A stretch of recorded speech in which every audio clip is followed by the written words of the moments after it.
আসসালামু আলাইকুম। সবাই কেমন আছেন? আশা করি ভালো আছেন। আলহামদুলিল্লাহ, আল্লাহর অশেষ রহমতে আমিও ভালো আছি। ফাতেমা কুকিং ব্লগস থেকে আমি ফাতেমা চলে আসলাম নতুন একটা রেসিপি নিয়ে।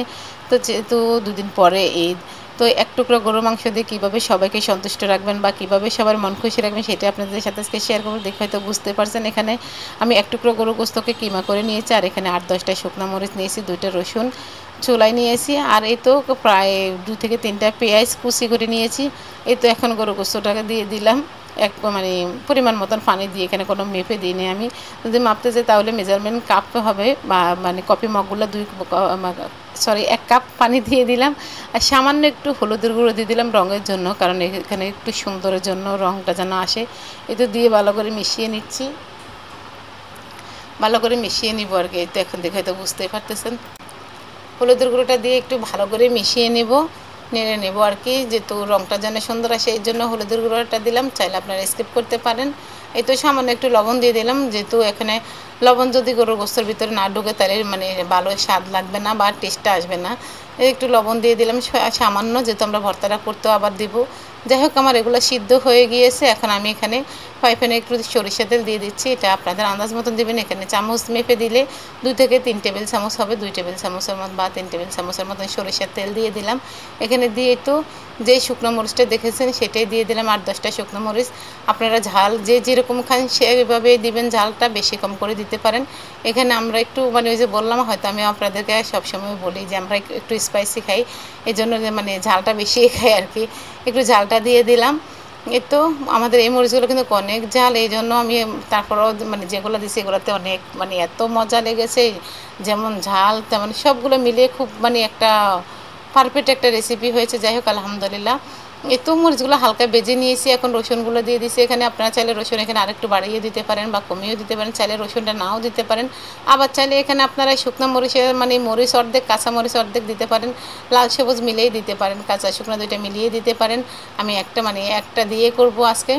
এই তো রসুনটা ভালো করে ভেজে নিচ্ছি, দেখে হয়তো বুঝতে পারছেন, যেন কাঁচা গন্ধটা চলে যায়। মরিচটা কিন্তু ভালো মানে বেশি করে ভাজবো না, যেন কালো না হয়ে যায় বা পুড়ে না যায়, তাহলে ভর্তাটা কিন্তু দেখতেও সুন্দর লাগবে না, খেতেও মজা লাগবে না, তিতা হয়ে যাবে।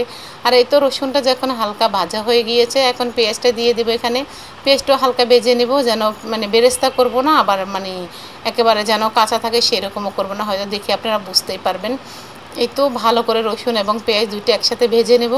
আপনারা চাইলে দেখে আসতে পারেন, আমার এই চ্যানেলে বহুত রকমের মানে ভিডিও দেওয়া আছে, রেসিপি দেওয়া আছে আর কি। কাচ্চি বিরিয়ানি, তেহারি, তারপরে আপনাদের গরুর গোস্তের বিরিয়ানি, যেমন বট রান্না করা, তারপরে গরুর কলিজা, গরুর মাংস রান্না করা, মানে সব ধরনের এখানে স্টেক রান্না করা সবই আছে। স্বামী কাবাব বানানোর ভিডিও আছে এখানে, আপনারা চাইলে দেখে আসতে পারেন, ঘুরে আসতে পারেন। আমার চ্যানেলের পিছনের ভিডিওগুলো সবগুলো রেসিপি এখানে দেওয়া আছে, আপনারা যা যা মানে বানাইতে চান বা দেখতে চান আমার সবগুলো ভিডিও এখানে দেওয়া আছে, চাইলে আপনারা পিছনের ভিডিওগুলো ঘুরে আসতে পারেন। যাই হোক, এই তো সিদ্ধ করা মাংসটা পেঁয়াজ এবং মরিচ রসুনের সাথে আমি একসাথে দিয়ে দিলাম, দিয়ে এখানে ভালো করে ভেজে নেব। গরুর গোস্তটা দেওয়ার একটাই কারণ, যেন ভালো একটা ফ্লেভার আসে বা গ্রাম আসে। তো দেখেন আমি সবগুলো মশলা মানে একসাথে এখন ভালো করে ভেজে নিয়েছি, দেখে হয়তো বুঝতেছেন যে আমি কীরকম করে ভেজে নিয়েছি, মানে বেরেস্তাও করে নিই আবার একদম কাঁচাও রাখি না। যাই হোক, এই তো এখন নামাই ঠান্ডা করে আমি মরিচটা আগে ব্লেন্ড করে নিয়েছি। চাইলে আপনারা মানে পাটায় ব্লান্ডার করে নিতে পারেন, সরি সবগুলো একবারে ব্লান্ডার করে নিয়েছি। আপনারা চাইলে শিলপাটায় বেটে নিতে পারেন, তবে যে কোনো ভর্তা কিন্তু শিলপাটাতেও মজা। এখন যেহেতু আধুনিক জমানায় সবাই কিন্তু দেখা গেছে যে এইভাবেই করে। যদি আমার রেসিপিটা আপনাদের কাছে ভালো লাগে অবশ্যই একটা লাইক দেবেন, যদি বেশি ভালো লাগে ফ্যামিলি এবং ফ্রেন্ডসের মাধ্যমে শেয়ার করে দিতে পারেন। এই তো এখন সবগুলো ভর্তা করা হয়ে গেছে আমার, এখন আমি এগুলোকে ভালো করে একটু হাতে মিশিয়ে নেব। তো ভালো করে মেশানো মানে চেষ্টা করবেন ভালো করে মিশিয়ে নেওয়ার জন্য। আমি এখানে কিন্তু একটু সরিষার তেল দেই নেই, মানে যে তেলে ভাজছি ওইটুকুই হয়ে গিয়েছে। আপনারা চাইলে একটু সরিষার তেল দিতে পারেন। আর এতে এখন ছোটো ছোটো বল আকারে করে নিচ্ছি, আপনারা চাইলে এভাবেও রেখে দিতে পারেন, মানে সবগুলো একসাথে জমিয়ে রেখে দিতে পারেন। তো আমি একটু হোটেল স্টাইলে যেটা করা হয় আর কি সেভাবে করেছি। আর এই তো দেখেন সবগুলো করা হয়ে গিয়েছে, দেখতে যেমন লোভনীয়, খেতে ঠিক তেমনই মজা। চাইলে আপনারা ঈদের দিন আমরা একঘেয়েমি বা হয়তো দেখেছি ঈদের পরের দিন আর খেতে ভালো লাগে না, তো এভাবে করে নিতে পারেন। তো এই যদি ভিডিওটা ভালো লাগে অবশ্যই একটা লাইক দেবেন। আজ এ পর্যন্ত, সবাই ভালো থাকেন, আল্লাহ হাফেজ, আসসালামু আলাইকুম।